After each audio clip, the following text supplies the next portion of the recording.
পাগড়ির ইতিহাস হাজার বছরের পুরনো।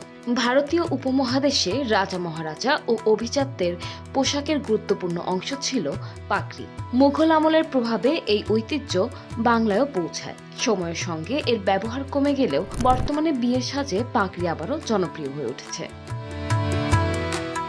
এই জনপ্রিয়তার পেছনে কাজ করছেন সঙ্গীতাশীল। শখ থেকে শুরু হওয়া সেই আগ্রহই ধীরে ধীরে পেশায় রূপ নেয়। পাগড়ি বাঁধায় এটা আমার একটা স্বপ্ন হয়ে গেছে অলরেডি, এবং আমি পাগড়ি বাঁধাটা আমার জার্নিটা শুরু হয়েছে 2011 সাল থেকে।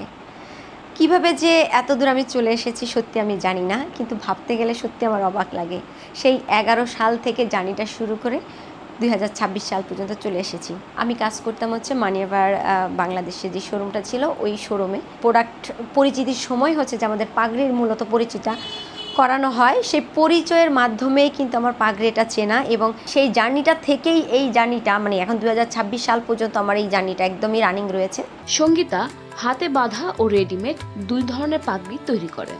প্রতিটি পাগড়ি বরের মাথার মাপ, পছন্দ ও পোশাকের সঙ্গে মিলিয়ে কাস্টমাইজ করা হয়।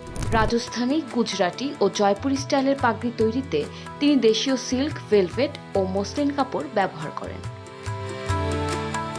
প্রতি সপ্তাহে সর্বোচ্চবার বিকাশ পেমেন্টে 50 জন হবেন পেমেন্ট চ্যাম্পিয়ন। জিতে নিন টিভি সহ আকর্ষণীয় সব প্রাইজ। একজন নারী হিসেবে এই পেশায় আসতে গিয়ে নানা সামাজিক প্রশ্ন ও চ্যালেঞ্জের মুখোমুখি হয়েছেন সঙ্গীতা।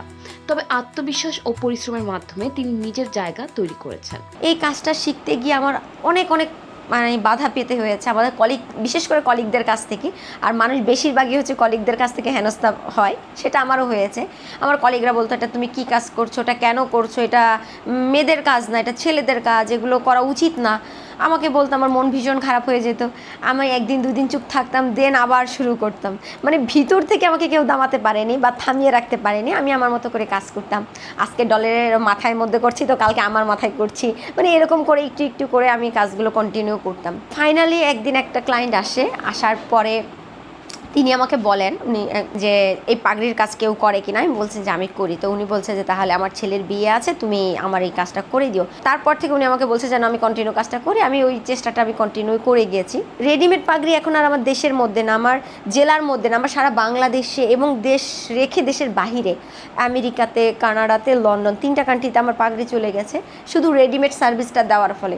ভবিষ্যতে পাগড়ি বাঁধাইকে একটি পূর্ণাঙ্গ ব্র্যান্ড হিসেবে গড়ে তুলতে চান সঙ্গীতা। তার এই যাত্রা শুধু একজন উদ্যোক্তার সাফল্যের গল্প নয়, বরং বাংলাদেশের বিয়ের সংস্কৃতিতে একটি ঐতিহ্যকে নতুনভাবে তুলে ধরার গল্প।